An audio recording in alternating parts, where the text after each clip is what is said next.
Embaixador Portugal e Timor-Leste encoraja jovens funcionários sírios a aprender língua portuguesa, onde facilita serviço e a instituição pública no privado e relaram.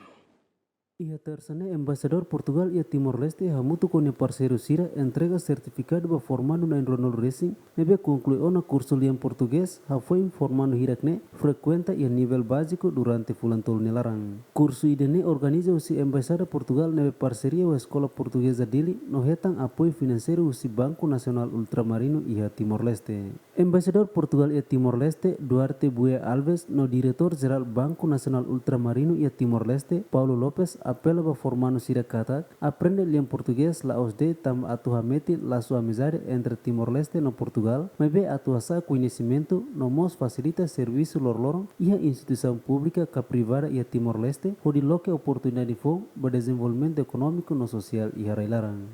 Isto é uma iniciativa muito importante por várias razões. Primeiro, porque a prioridade à língua portuguesa, à disseminação, ao fortalecimento, ao enraizamento da língua portuguesa é para nós muito importante, primordial.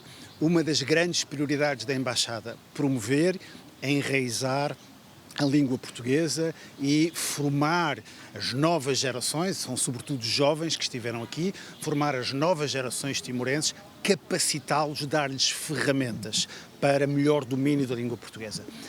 Para os alunos, também uma palavra de apreço, realçar, tal como foi dito, da importância da formação, seja ele formação na língua, seja ele formação noutras áreas de conhecimento e que é fundamental para o desenvolvimento de qualquer instituição e de qualquer país.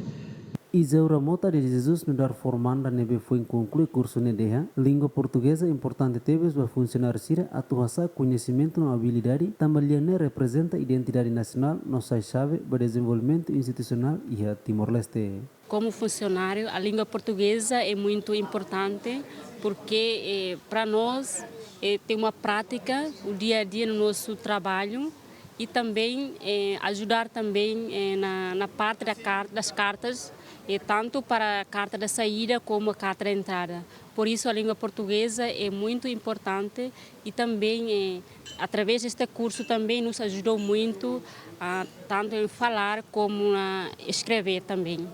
Esse curso não terminasse nesse momento, continuar no futuro mais, porque hoje aqui terminamos como A1. Então eu queria que se fosse um tempo que como se diz, os benfeitores desse curso tivermos alguma oportunidade para que a gente continuasse na segunda etapa desse curso. Formando hirakne tuir curso liam português ne, maioria usi funcionários sira nebe haknar ang e Ministério Planeamento e Investimento Estratégico, Secretaria Estado Assunto Toponimia na Organização Urbana no Estudante Balong usi UNITL. Luciano Amaral, GMN.